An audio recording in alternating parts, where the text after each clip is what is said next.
Hi everyone, and welcome to a brand new episode of Horror Stories.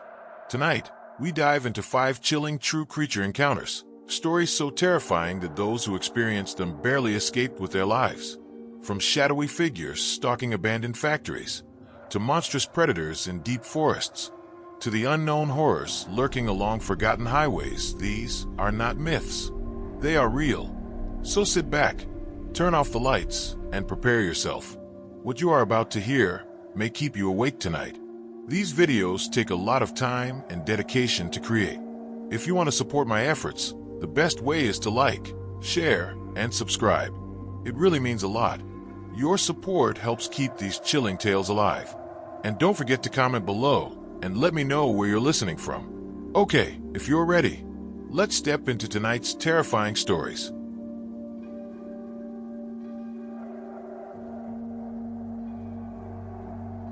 I am Daniel Cross, and I work as a surveyor for a land management company in Pennsylvania.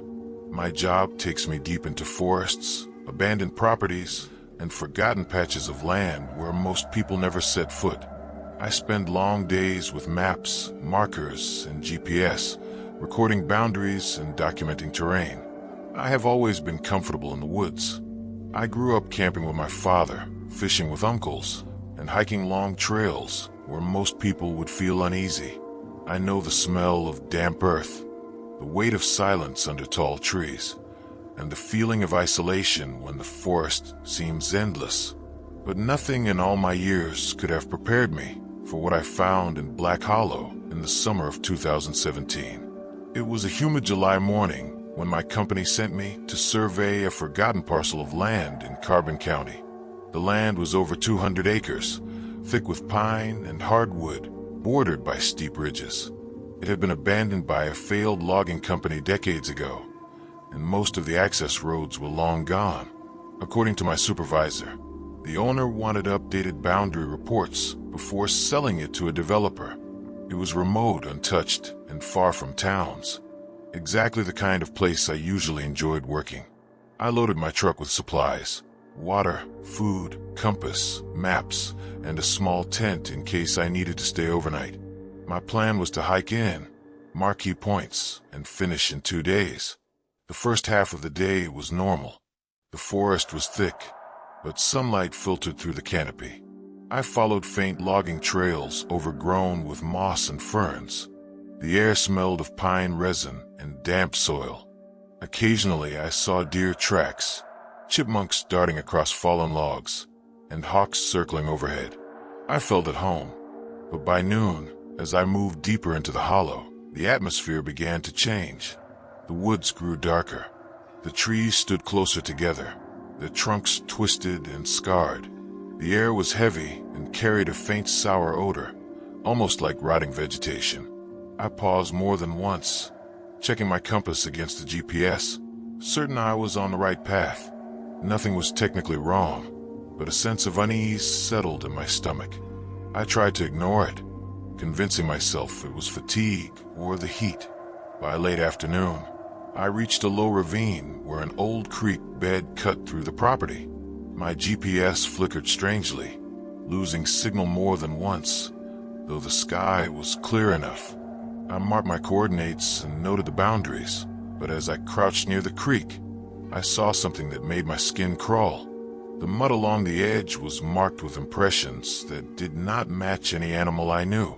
They were long, narrow tracks, almost human in shape, but too elongated and uneven. Some looked as if they had more than 5 toes, stretched like fingers pressing into the soil.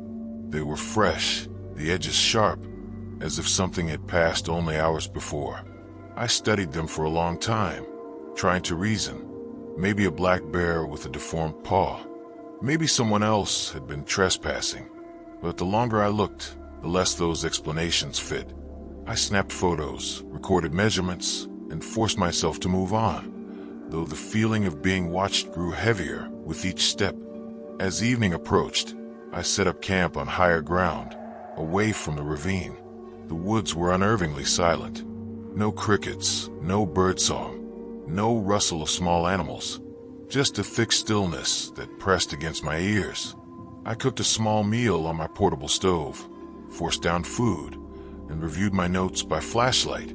I tried to push away the unease, but my thoughts circled back to those prints. Something about them gnawed at me. That night, I barely slept. Every time I drifted into light rest, I woke with the sense that something was near the edge of my camp. My body would tense, waiting for a sound that never came. At one point, I swore I smelled that same sour odor drifting on the breeze, stronger than before. My tent felt like a thin barrier, fragile against the weight of the dark. At dawn, I packed quickly and continued deeper into the hollow, determined to finish the survey and leave. The terrain grew more tangled, filled with fallen trees and thickets that slowed my progress. Around midday, I reached an area where the forest floor was torn apart. The ground was ripped open in patches, as if something massive had clawed and dug through the soil. Roots were exposed, stones overturned, and trees scarred with deep gashes higher than I could reach. The smell was overwhelming there, wet, sour, and sharp, like decay and metal mixed together. My heart pounded as I realized the claw marks were too large for any bear. The spacing, the depth, the sheer violence of it spoke of something else, something with strength beyond what I could understand. I documented everything as my training demanded, but my hands shook so badly that my notes were almost illegible. As I turned to leave the area, I felt the weight of eyes on me. The hair on my neck bristled. Slowly, I scanned the tree lane, and that was when I saw it. It stood just beyond the reach of clear light, half hidden between pines. Tall, unnaturally thin, its body a dark, shifting silhouette that seemed to blur with the shadows. Its arms were too long, hanging down almost to its knees. Its head tilted at an angle that looked broken, wrong, as if it studied me without eyes. For a heartbeat, I froze, unable to breathe. The thing did not move, yet every nerve in my body screamed that it was alive, watching, waiting. I wanted to run, but my legs would not obey. I forced myself to blink, and in that instant, the figure was gone. The space between the trees was empty, but the smell lingered, stronger than ever, clinging to my skin and clothes. Panic surged. I abandoned the rest of my survey and began moving fast toward the boundary line, checking my compass every few steps. The forest seemed endless. Trails twisted and vanished. Several times, I was certain I circled the same fallen tree or boulder. My GPS refused to hold signal, the screen flashing and dying. Hours passed, though it felt like days. As evening came again, exhaustion slowed me, but fear kept me pushing forward. Every time I stopped to catch my breath, I sensed it closer.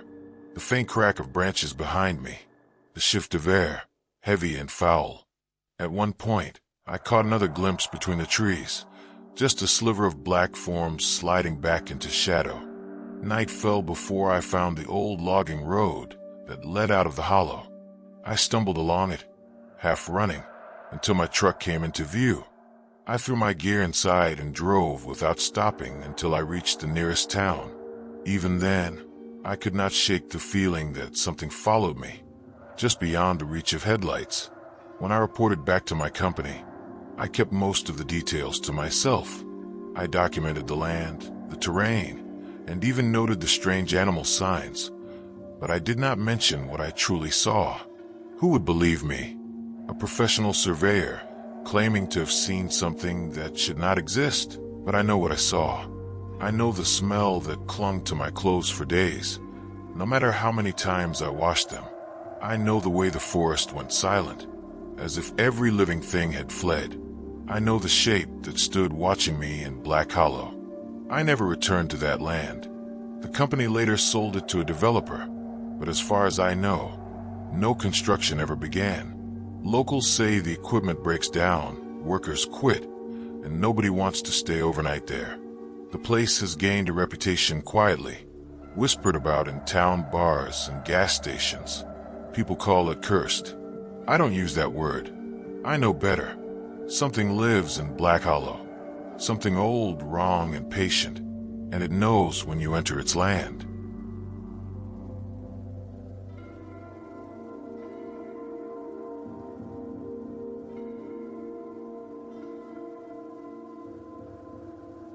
My name is Michael Harlan. I am 53 years old now, but the events I am about to share happened to me in the fall of 2009 when I was working as a long-distance truck driver.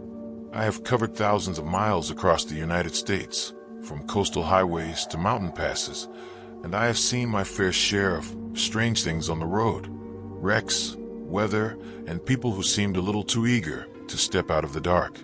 But none of those compare to what I witnessed on Deadwood Ridge, a stretch of road in Wyoming that I will never drive again. I had been on the road for 3 days, hauling a refrigerated trailer filled with produce from California to Chicago.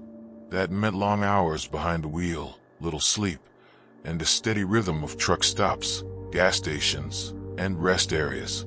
The trip was going smoothly until I hit a delay on I-80 due to a pile-up accident. Dispatch rerouted me through a smaller, lesser-known highway that cut through forested ridges and old mining towns. The road was called State Route 34, but the locals I later spoke with referred to part of it as Deadwood Ridge. The sun was already dipping low when I reached the ridge. The two-lane highway twisted sharply, climbing and dropping through dense pine forests. My GPS showed little detail, and cell signal was unreliable. Still, I pressed on, wanting to make up lost time. The forest was beautiful in that late autumn light. Deep gold leaves scattered among the evergreens, the smell of pine thick through my vent. Yet beneath the beauty, I felt something else. A tension. The kind of quiet that doesn't feel peaceful but expectant, like the woods were holding their breath. As night settled, fog rolled in across the road. It was not the usual thin mist you expect in mountain passes. This fog was heavy, low, and strangely localized. One curve would be clear, the next completely swallowed in a white wall that my high beams barely cut through. My speed slowed to a crawl, every muscle in my body tight from gripping the wheel. I checked my mirrors often, though there was no traffic behind me for miles. It was in one of those thick stretches of fog that I first noticed something unusual. My headlights reflected off something ahead on the shoulder. At first, I thought it was a deer, but the shape was wrong. It was tall, upright, and unmoving. As I passed, my eyes locked onto a figure standing just beyond the guardrail. It was pale, unnaturally pale, taller than any man I had seen, its arms long and hanging close to its sides. The head seemed slightly too small for the body, tilted as if it studied me. I told myself it was a trick of the fog. A tree caught on my lights, but in the pit of my stomach, I knew better. That image burned into my mind. The road carried me deeper into the ridge, and the fog only thickened. Every time it thinned for a moment, I scanned the tree line nervously.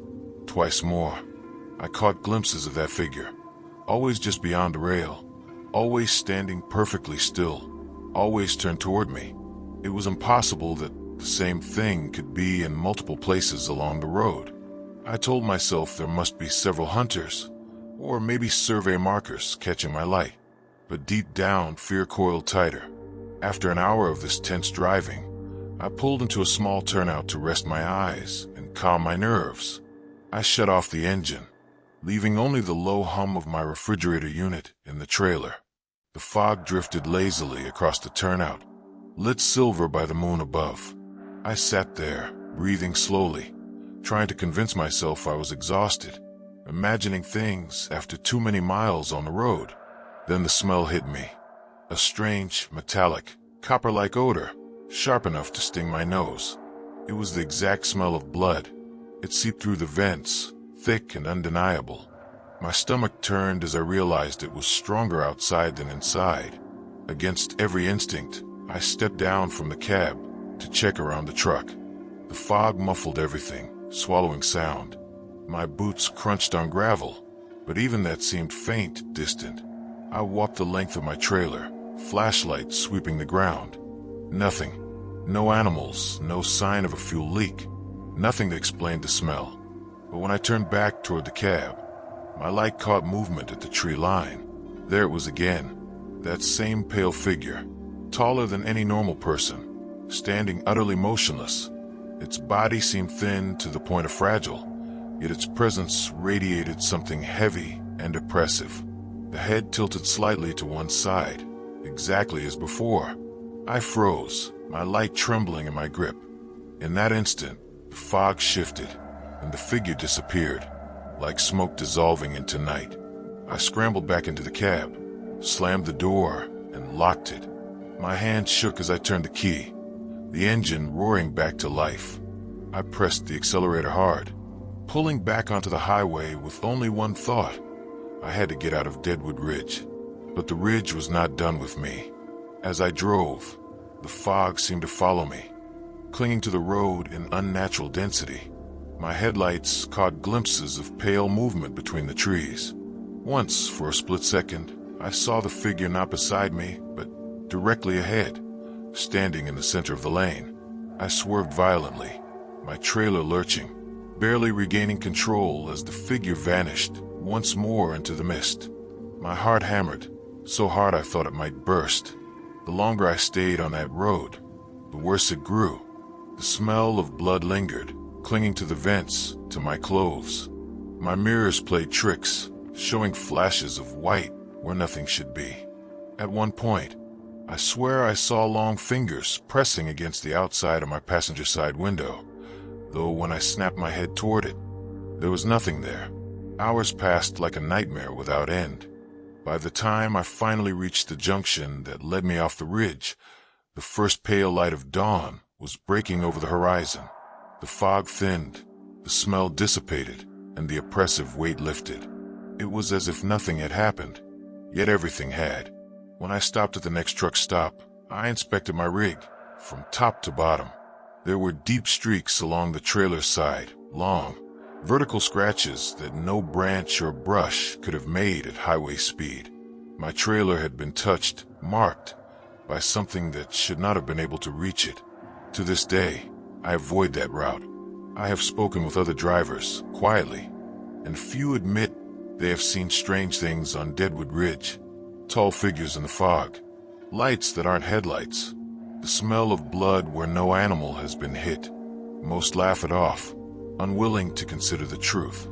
But I know, something lives in that fog, something old, patient, and watchful. It does not chase in the way of predators. It simply appears silently, again and again, until the fear drives you near to madness. And maybe, if you linger too long, it finally steps closer. I survived Deadwood Ridge, but I will never drive it again.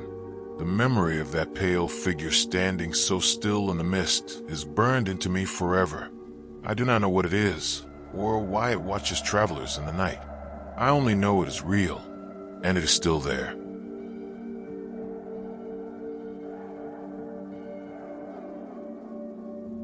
I'm Aaron, and I used to be a sheriff's deputy in southern Arkansas.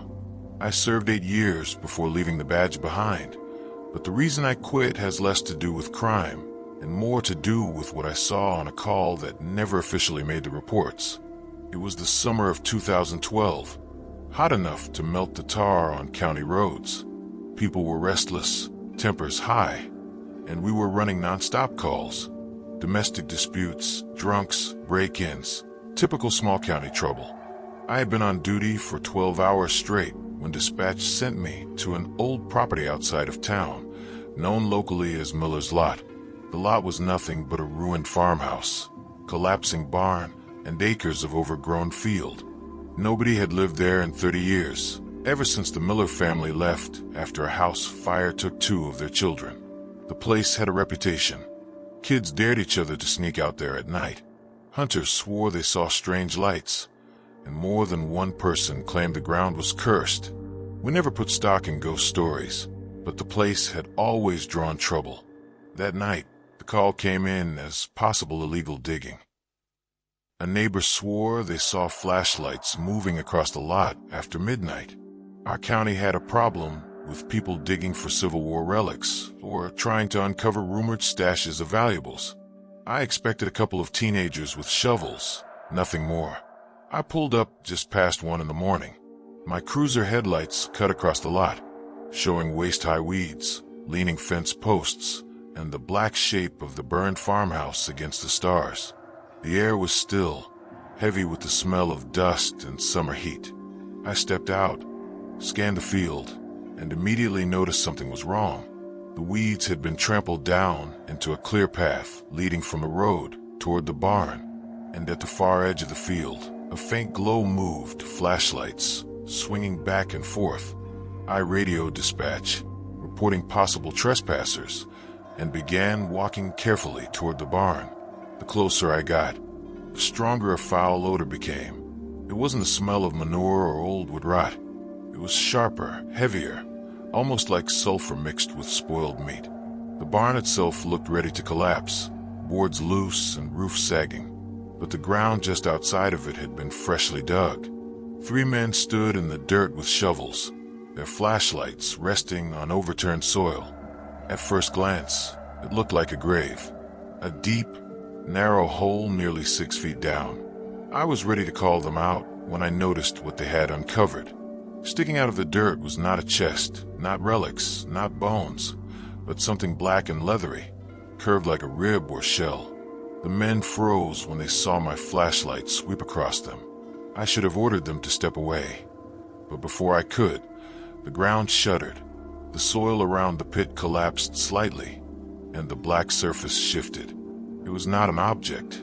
It was a part of something bigger, something buried deep beneath Miller's lot. The men panicked, scrambling back. One of them shouted that it moved, that it was alive. I could not argue. The black surface flexed, splitting in places like cracked hide. From within, a stench poured out, so strong I gagged. The earth trembled again, and the pit seemed to breathe. My training told me to control the scene, but every instinct screamed to run. The men abandoned their tools and bolted into the weeds. I should have stopped them, but I didn't. I couldn't. My eyes were locked on the thing in the ground. The soil inside the pit began to bulge. Something was pushing upward, straining against the weight of earth. A soundless vibration ran through the dirt, as if the buried thing pulsed with life. Then I saw it, a hand, if you could call it that. Long, skeletal, with too many joints, coated in the same leathery hide. It broke through the soil, clawing blindly at the air. I staggered backward, flashlight shaking, trying to comprehend. It wasn't human, but it wasn't animal either. Its proportions were wrong. Its fingers stretched far too long, curling unnaturally. As it grasped the edge of the pit, I realized the men hadn't been digging treasure. They had been unearthing something that was already there, something that should have remained buried. I forced myself to move, stumbling back toward my cruiser. My radio crackled, but I couldn't form words. Behind me, the ground gave another violent shudder, and I heard the collapse of more soil. The pit widened. Something enormous was pushing free. By the time I reached my car, the field was alive with movement. Weeds swayed though no wind blew. Shadows shifted across the lot, dark shapes sliding through the tall grass. My headlights flicked once, twice, before cutting out entirely, leaving me in near darkness. The next minutes blurred in terror. I turned the ignition, praying the engine would catch, and when it finally roared to life, I sped away down the dirt road without looking back. My chest felt like it might split open from fear, but I knew one thing clearly. Whatever was buried under Miller's lot was no myth. The Miller family hadn't abandoned their land just because of a fire. Something far worse was beneath it. The next day, I returned with another deputy and 2 county workers. The lot looked unchanged. The pit was gone. The ground smoothed over as if nothing had been dug. The men who had been there never came forward. Their names never made the report. Officially, the call was logged as trespassing with no suspects found. But I can't forget what I saw. The leathery hide, the clawing hand, the way the soil breathed. For months after, I dreamed of the ground opening up beneath me, of something massive stretching in the dark earth. I left the sheriff's department a year later. No one knew the real reason. They thought I burned out from long hours and stress. But the truth is, I could never drive past Miller's lot without feeling watched. I still live in the county. I still pass that road sometimes. The lot sits there, empty, silent, waiting. And I know with everything in me that the thing buried under that field is not dead. It is still there, sleeping, until someone else is foolish enough to dig again.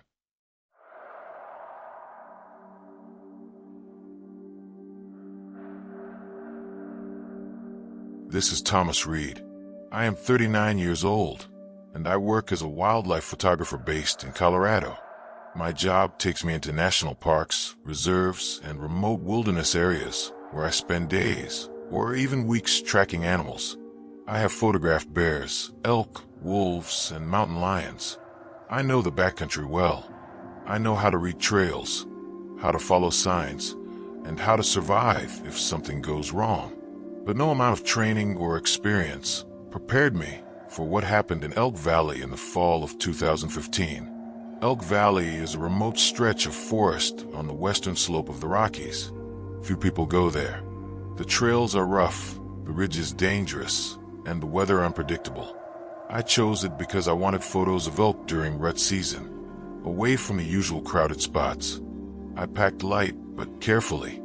Tent, sleeping bag, food, camera gear, and a satellite beacon in case of emergencies.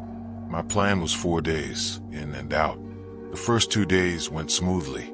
The valley was stunning, lit with gold aspen leaves and the constant echo of bugling elk. I captured incredible shots of bulls locking antlers in misty meadows. At night, I camped under the stars, the air cold but peaceful.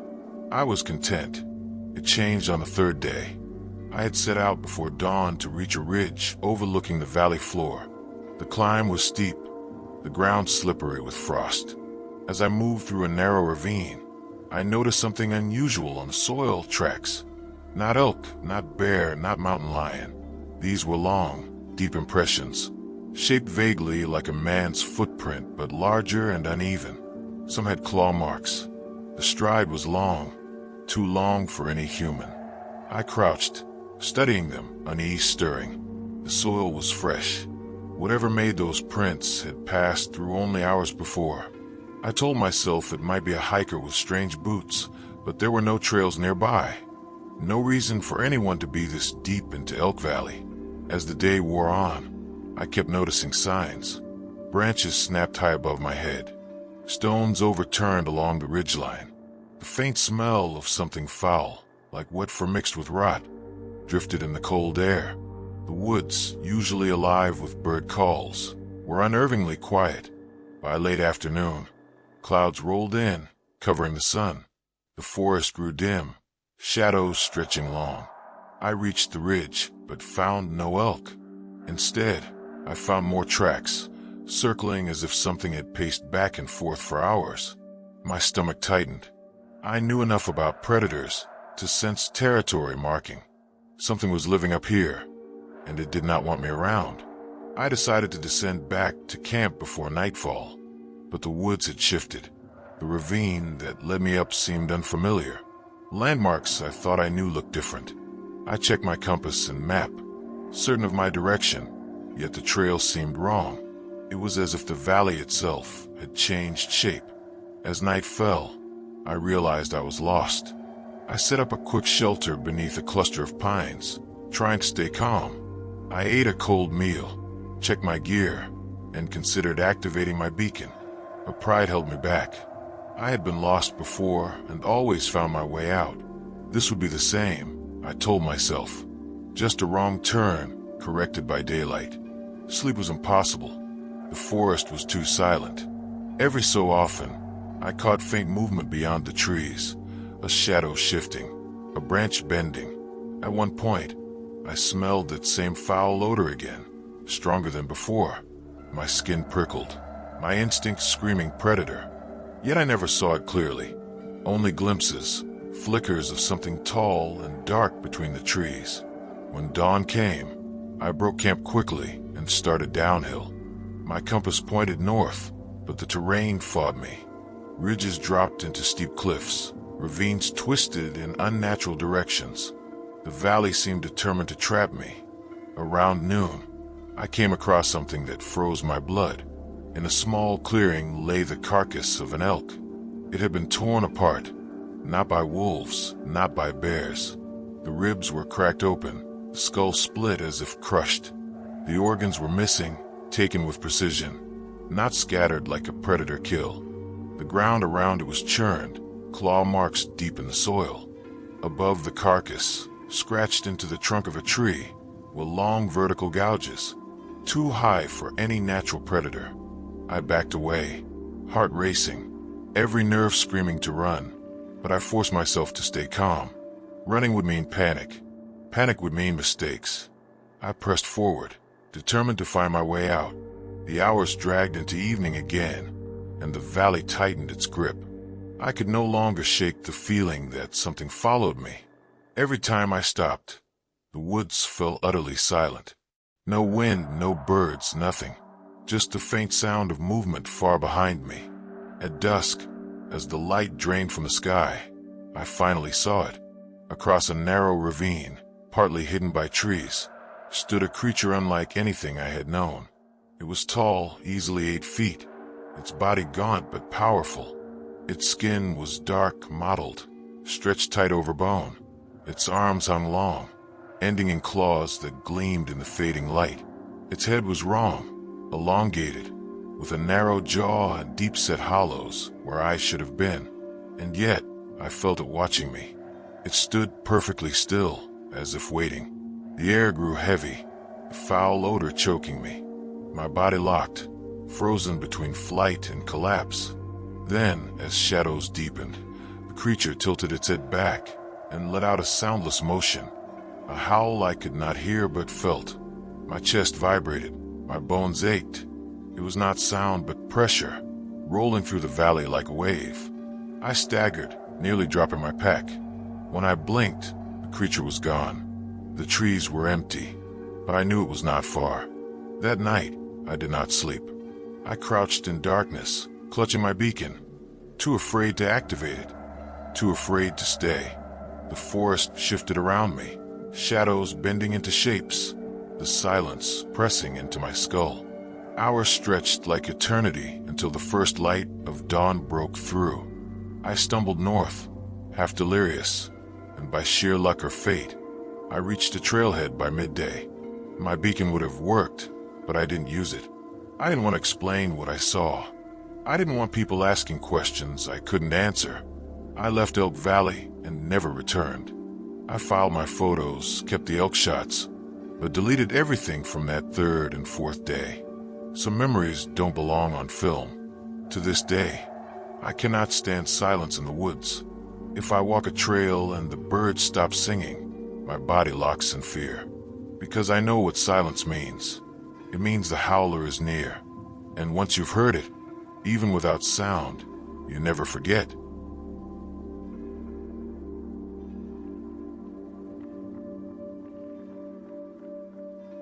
My name is Samuel Greer. I have spent most of my life exploring abandoned buildings and industrial sites across the United States.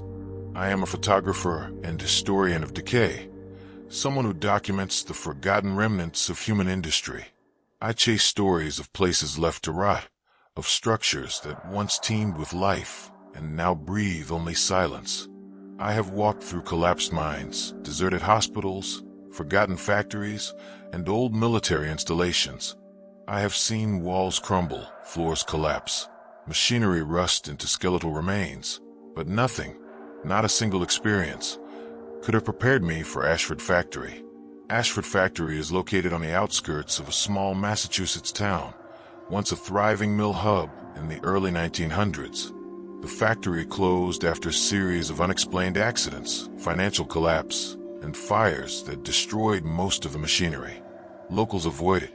Rumors of disappearances, strange sounds, and sightings of shadowy figures have circulated for decades. For years, I had read stories about it online and in old newspaper archives, noting its mysterious history and the consistent warning: do not enter after dark. My visit began in late October of 2016. The air was cold, crisp, and damp, typical of a New England autumn. I arrived in the late afternoon, just as the sun dipped behind the tall smokestacks. Ashford Factory was enormous. A sprawling complex of red brick buildings, rusting silos, broken windows, and shattered skylights. The smell outside was a mixture of wet leaves, mildew, and something faintly metallic, carried on the breeze. I parked my car a few blocks away and studied the building, noting possible entry points. The main entrances were sealed, padlocked decades ago, but a side door had been forced off its hinges, leaving a gap large enough to slip through. I stepped inside, my boots crunching over broken glass and fallen debris. The smell inside was worse: damp concrete, decayed wood, and something that smelled like rust mixed with old blood. The main hall stretched before me, machinery long dead, conveyor belts rotting, control panels coated in layers of grime. Sunlight cut through broken windows, splintering into fractured patterns across the floor. At first, everything seemed normal for an abandoned mill. I photographed the machines, peeling paint, old schedules still faintly visible on the walls. But as I moved deeper, I noticed subtle signs that someone, or something, had been here recently. Footprints in the dust, shallow depressions along the floor, and scratch marks along the walls, at heights and angles impossible for humans to make. A chill ran through me, deeper than the cold outside, and a sense of being watched settled over my shoulders. I spent hours documenting the surface floors. Offices, hallways, and storage rooms were littered with decades of decay.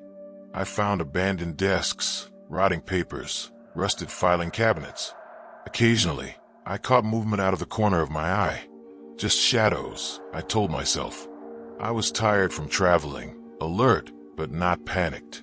Yet the feeling that something watched me intensified with every step. Eventually, I reached the stairwell to the basement. It was narrow, concrete, and coated in black grime. A faint odor drifted upward, sour, metallic, and unmistakably alive. My flashlight cut a path down the stairs. The deeper I went, the colder it became, as if I were moving into a living shadow. When I reached the basement floor, the air was heavy, oppressive, and carried the same metallic, sickly scent. My flashlight illuminated piles of debris, broken pipes, and puddles of stagnant water that reflected light in distorted shapes. I noticed first the marks on the walls, deep vertical scratches, some at impossible heights. Others were jagged, chaotic, as if something enormous had climbed along them.